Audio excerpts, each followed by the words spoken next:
Hi friends, ഞാൻ ഇന്ന് വന്നിട്ടുള്ളത് കർക്കിടക മരുന്നുണ്ടയുടെ റെസിപ്പിയുമായിട്ടാണ്. കർക്കിടക മാസം തുടങ്ങുമ്പോൾ തന്നെ നമ്മുടെ നാട്ടിൽ പണ്ട് മുതലേ ശരീരത്തിന് പ്രതിരോധശേഷിയും ഉന്മേഷവും നൽകാൻ പലതരം ഔഷധക്കൂട്ടുകൾ തയ്യാറാക്കി കഴിക്കാറുണ്ട്. ഇന്ന് നമ്മൾ അത്തരത്തിലുള്ള വളരെ എളുപ്പത്തിൽ തയ്യാറാക്കാൻ പറ്റുന്ന കർക്കിടക മരുന്നുണ്ടയാണ് തയ്യാറാക്കുന്നത്. അപ്പോൾ അതെങ്ങനെയെന്ന് കാണാം. ഇതിനു വേണ്ടി 1.5 കപ്പ് അളവിൽ നവരരി എടുത്തിട്ടുണ്ട്. അതിപ്പോൾ ഇരുമ്പിൻ്റെ ഒരു ചീനച്ചട്ടിയിലേക്ക് ഇട്ട് കൊടുത്തിട്ടുണ്ട്. ഇരുമ്പിൻ്റെ ചീനച്ചട്ടിയിൽ കൂടുതൽ സമയം ചൂട് നിലനിൽക്കുന്നത് കൊണ്ട് ഇതിലാണിപ്പം വറുത്തെടുക്കുന്നത്. ഒരുപാട് പോഷക ഗുണങ്ങൾ നിറഞ്ഞിട്ടുള്ള ഒന്നാണ് നവരരി. നവരരി കഴിക്കുന്നത് കൊണ്ട് പെട്ടെന്ന് തന്നെ ദഹനം നടക്കും. കുട്ടികൾക്കും മുതിർന്നവർക്കും ഒരുപോലെ കൊടുക്കാൻ പറ്റുന്ന ഒരു അരിയാണിത്. ഇത് കഴിക്കുന്നത് കൊണ്ട് പ്രതിരോധശേഷി വർദ്ധിപ്പിക്കാനും സഹായിക്കും. നവരരി കഴിച്ചാൽ ശരീരത്തിന് കൂടുതൽ ഊർജ്ജം ലഭിക്കാനും പ്രോട്ടീൻ, അയൺ, ആൻറ്റി ഓക്സിഡൻസ് ഒക്കെ ധാരാളം ഇതിൽ അടങ്ങിയിട്ടുണ്ട്. അപ്പോൾ നവരരി നന്നായിട്ട് തന്നെ വറുത്തെടുത്തിട്ടുണ്ട്. ഇനി നമുക്കൊരു പാത്രത്തിലേക്ക് കോരി മാറ്റാം. ഇനി നമുക്ക് ജീരകം വറുത്തെടുക്കാം. അതിനു വേണ്ടി 1/4 കപ്പ് അളവിൽ ജീരകം ചീനച്ചട്ടിയിലേക്ക് ഇട്ട് കൊടുക്കുന്നുണ്ട്. ജീരകത്തിൻ്റെ കളറ് മാറിപ്പോകാത്ത രീതിയിൽ നമുക്കത് വറുത്തെടുക്കാം. ജീരകത്തിൻ്റെ കാര്യം പറഞ്ഞാലും ഒരുപാട് ഗുണങ്ങളുള്ള ഒന്നാണിത്. വളരെയധികം ഔഷധ ഗുണമുള്ള ഒന്നാണ് ഈ ജീരകം. ജീരകത്തിന് വയറിലുണ്ടാകുന്ന അസിഡിറ്റിയും ഗ്യാസും കുറയ്ക്കാനും വളരെ നല്ലതാണ്. ജീരകമിട്ട് വെള്ളം തിളപ്പിച്ച് കുടിക്കുന്നത് കൊണ്ടും വളരെ നല്ല ഗുണം ശരീരത്തിന് കിട്ടും. പ്രതിരോധശേഷി വർദ്ധിപ്പിക്കാനും സഹായിക്കും. അപ്പം ജീരകം വറുത്തെടുത്ത് കഴിഞ്ഞു. ഇത് നമുക്കൊരു പാത്രത്തിലേക്ക് കോരി മാറ്റാം. ഇനി നമുക്ക് ഉലുവ വറുത്തെടുക്കണം. 1/4 കപ്പ് അളവിൽ ഇതിലേക്ക് ഇപ്പോൾ ഇട്ട് കൊടുത്തിട്ടുണ്ട്. നന്നായിട്ട് തന്നെ കളർ മാറിപ്പോകാത്ത രീതിയിലൊന്ന് വറുത്തെടുക്കാം. ഉലുവയ്ക്കും ധാരാളം ഗുണങ്ങളുണ്ട്. ശരീരഭാരം കുറയ്ക്കാൻ സഹായിക്കും. അതുപോലെ തന്നെ ദഹനം മെച്ചപ്പെടുത്താനും കൊളസ്ട്രോൾ നിയന്ത്രിക്കാനും രക്തത്തിലെ പഞ്ചസാരയുടെ അളവ് നിയന്ത്രിക്കാനും വളരെ നല്ല ഒരു ഔഷധ ഗുണമുള്ള വിത്താണിത്. ഇതും നമ്മൾ വറുത്തെടുത്തു. ഇനി നമുക്ക് പാത്രത്തിലേക്ക് കോരി മാറ്റാം. ഇനി 1/4 കപ്പ് അളവിൽ ആശാളി ഇരുമ്പിൻ്റെ ചീനച്ചട്ടിയിലേക്ക് ഇട്ട് കൊടുക്കുന്നുണ്ട്. നന്നായിട്ട് തന്നെ നമുക്കിത് വറുത്തെടുക്കാം.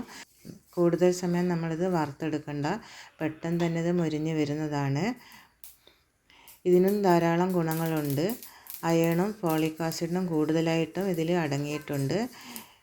ഇത് കഴിക്കുന്നത് കൊണ്ട് നമുക്കുണ്ടാകുന്ന വിളർച്ച അകറ്റാനും രക്തം വർദ്ധിപ്പിക്കാനും സഹായിക്കും. മുടിയുടെ വളർച്ചയ്ക്കും വളരെ നല്ലൊരു ഔഷധ ഗുണമുള്ള വിത്താണിത്. ഇതും നമ്മൾ വറുത്തെടുത്തു. ഇനി പാത്രത്തിലേക്ക് കോരി മാറ്റാം. ഇനി നമുക്ക് കരിഞ്ജീരകം വറുത്തെടുക്കണം. 1.5 ടേബിൾ സ്പൂൺ അളവിൽ കരിഞ്ജീരകം എടുത്തിട്ടുണ്ട്. ഇത് നമുക്ക് പെട്ടെന്ന് തന്നെ വറുത്തെടുക്കാൻ പറ്റും. ഒന്ന് ചൂടായി കിട്ടിയാൽ മതി.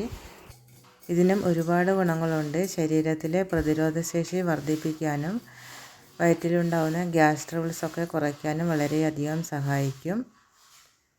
രക്തത്തിലെ പഞ്ചസാരയുടെ അളവ് നിയന്ത്രിക്കാനും മുടി കൊഴിച്ചിൽ തടയാനും പുതിയ മുടി വളരാനും ഇത് വളരെ സഹായിക്കും. ഇതും നമ്മൾ വറുത്തെടുത്തു. ഇനി കോരി മാറ്റാം. ഇനി നമ്മൾ അയമോദകം വറുത്തെടുക്കണം. 1/4 കപ്പിൻ്റെ പകുതി അളവിൽ അയമോദകം എടുത്തിട്ടുണ്ട്. അത് നമുക്ക് വറുത്തെടുക്കാം. ഇത് നമുക്ക് വയറിലുണ്ടാകുന്ന ഗ്യാസ്, വയറുവേദന, നെഞ്ചരിച്ചിൽ എന്നിവ കുറയ്ക്കാൻ വളരെയധികം ഔഷധ ഗുണമുള്ള ഒന്നാണിത്. പിന്നെ ഉയർന്ന രക്തസമ്മർദ്ദം കുറയ്ക്കാൻ വളരെയധികം സഹായിക്കും. ഇതും അധിക സമയം വറുത്തെടുക്കേണ്ട, വളരെ കുറഞ്ഞ സമയം കൊണ്ട് തന്നെ നമുക്കിത് വറുത്തെടുക്കാൻ പറ്റും. ഇനി കോരി മാറ്റാം.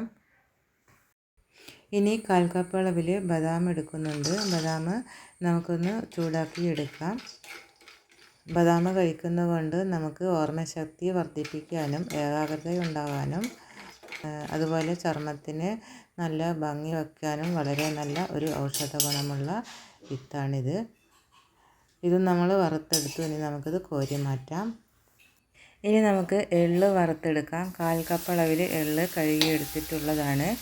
അതിപ്പോൾ നന്നായിട്ട് തന്നെ നമുക്ക് വറുത്തെടുക്കണം. വറുത്തെടുക്കുന്ന സമയത്ത് നിരന്ന് പൊട്ടി വരുന്നതായിട്ട് കാണാം. ആ സമയത്ത് നമുക്ക് കോരി മാറ്റണം. ഇതിലും ഒരുപാട് ഗുണങ്ങളുണ്ട്. ഇതും നമ്മൾ വറുത്തെടുത്ത് കഴിഞ്ഞു. ഇനി നമുക്ക് കോരി മാറ്റാം. ഇനി നമുക്ക് ഇതേ ചീനച്ചട്ടിയിലേക്ക് തന്നെ തേങ്ങ വറുത്തെടുക്കണം. ഇതിന് വേണ്ടി 1 ടേബിൾ സ്പൂൺ അളവിൽ നെയ്യ് ഒഴിച്ച് കൊടുത്തിട്ടുണ്ട്. നെയ്യ് ചൂടായി വരുന്ന സമയത്ത് തന്നെ നമുക്ക് തേങ്ങ നമ്മൾ ഗ്രേറ്റ് ചെയ്തെടുത്തത് വറുത്തെടുക്കാം. ഇതിൻ്റെ കളറ് മാറിപ്പോകാത്ത രീതിയിലൊന്ന് ചൂടാക്കി എടുത്താൽ മതിയാകും. തേങ്ങയിലുള്ള വെള്ളമൊന്ന് വറ്റി കിട്ടിയാൽ മതി. അപ്പോൾ തേങ്ങയും വറുത്തെടുത്തു. ഇത് നമുക്ക് കോരി മാറ്റി വെക്കാം. ഇനി നമുക്ക് ഇതിലേക്ക് തന്നെ പനഞ്ചക്കര ഉരുക്കിയെടുക്കണം. 1/2 കപ്പ് അളവിൽ പനഞ്ചക്കര പൊട്ടിച്ചതിന് ശേഷം ചീനച്ചട്ടിയിലേക്ക് ഇട്ട് കൊടുത്തു. ഇതിലേക്ക് 3/4 കപ്പ് അളവിൽ വെള്ളം ഒഴിച്ച് കൊടുത്തിട്ടുണ്ട്. ശർക്കര ഒന്ന് ഉരുകി വരണം. ഇതാണ് പനഞ്ചക്കര. ഇതിൻ്റെ പകുതി ഭാഗമാണ് എടുത്തിട്ടുള്ളത്. ഇനി നമുക്ക് വറുത്ത് വെച്ചിരിക്കുന്നതെല്ലാം ഒന്ന് പൊടിച്ചെടുക്കണം. മിക്സിയുടെ പൊടിക്കുന്ന ജാറിലേക്ക് ഇട്ട് കൊടുത്തതിന് ശേഷം നന്നായിട്ട് തന്നെ പൊടിച്ചെടുത്തു. ഇനി നമുക്കിത് കുഴച്ചെടുക്കാൻ പാകത്തിലുള്ള ഒരു പാത്രത്തിലേക്ക് ഇട്ട് കൊടുക്കാം. അതിനുശേഷം ബദാമും കരിഞ്ജീരകവും പൊടിച്ചെടുക്കാം. ഒന്ന് ക്രഷ് ചെയ്തെടുത്തതിന് ശേഷം നമുക്കിതിൻ്റെ കൂടെ ചൂടാക്കി വെച്ചിരുന്ന തേങ്ങ ഇട്ട് കൊടുക്കുന്നുണ്ട്. തേങ്ങ ഇട്ട് കൊടുത്തതിന് ശേഷം ഒന്നുകൂടി നന്നായിട്ടൊന്ന് പൊടിച്ചെടുക്കാം. നേരത്തെ പൊടിയിട്ട് വെച്ച പാത്രത്തിലേക്ക് നമുക്ക് ഇതും ഇട്ട് കൊടുത്ത് നന്നായിട്ടൊന്ന് ഇളക്കി കൊടുക്കാം. പൊടികളെല്ലാം നന്നായിട്ട് മിക്സ് ആവുന്ന രീതിയിൽ ഇളക്കി കൊടുത്തതിന് ശേഷം നമുക്കിതിലേക്ക് നേരത്തെ ഉണ്ടാക്കി വെച്ചിട്ടുള്ള ശർക്കരപ്പാനി ഒഴിച്ച് കൊടുക്കാം. ശർക്കരപ്പാനി ഒഴിച്ച് കൊടുത്ത് ഒന്ന് ഇളക്കി കൊടുക്കണം. നന്നായിട്ടൊന്ന് ഇളക്കി കൊടുത്തതിന് ശേഷം കൈ വെച്ചിട്ട് നമുക്കിത് ഉരുട്ടിയെടുക്കാം. നമ്മൾ ഒഴിച്ച് കൊടുക്കുന്ന ശർക്കരപ്പാനി കുറവാണെങ്കിൽ കുറച്ചുകൂടി ശർക്കരപ്പാനി ഒഴിച്ച് കൊടുത്തിട്ട് നമുക്കിത് ഉരുട്ടിയെടുക്കാവുന്നതാണ്. പനഞ്ചക്കരയ്ക്ക് പകരമായിട്ട് നമുക്ക് സാധാരണ ശർക്കര വെച്ചിട്ടും മരുന്നുണ്ട തയ്യാറാക്കി എടുക്കാവുന്നതാണ്. എത്ര അളവിലുള്ള മരുന്നുണ്ടയാണ് വേണ്ടതെന്ന് വെച്ചാൽ ആ അളവിൽ നമുക്കിത് ഉരുട്ടിയെടുക്കാവുന്നതാണ്. അപ്പോൾ നമ്മളിത് ഉരുട്ടി ബോൾ രൂപത്തിലാക്കി എടുക്കുന്ന സമയത്ത് ശർക്കരപ്പാനി കുറവാണെങ്കിൽ അതൊഴിച്ചിട്ട് നന്നായിട്ട് തന്നെ ഉരുട്ടിയെടുക്കുക. അപ്പോൾ എല്ലാം അതുപോലെ തന്നെ ഉരുട്ടിയെടുത്ത് ഒരു പാത്രത്തിലേക്ക് വെച്ച് കൊടുക്കുകയാണ്. ഞാനിപ്പോൾ ഒരു ഉരുളിയിലേക്കാണ് വെച്ച് കൊടുത്തിട്ടുള്ളത്. കർക്കിടക മാസത്തിൽ കഴിക്കാൻ പറ്റുന്ന നല്ലൊരു മരുന്നുണ്ടയാണിത്.